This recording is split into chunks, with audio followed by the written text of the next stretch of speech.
Dottoressa Filomena Secchi, per 3 giorni il track della Banca del Cuore sarà a Nuoro per effettuare una serie di esami per chi volesse accedervi. In cosa consiste questo progetto nazionale?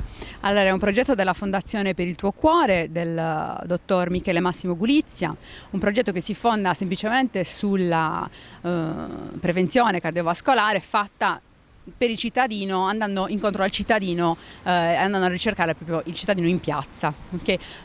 Semplicemente facciamo un prelievo ematico, un elettrocardiogramma e una valutazione globale, un'anamnesi, quindi delle piccole domande al paziente che ci permettono di valutare qual è il suo rischio cardiovascolare. A seconda del risultato ottenuto consigliamo eventualmente visite più accurate o approfondimenti clinici. Ho visto una grande risposta, insomma, per oggi siete al completo. Diciamo che sì, ci stanno facendo lavorare parecchio, siamo contentissimi ovviamente perché lo scopo è fare prevenzione. Rimarremo qua fino a domenica, ci sono oltretutto altre tappe, per esempio a Cagliari la prossima, ma fiduciosi che l'affluenza cresca ancora, ma siamo già abbastanza soddisfatti.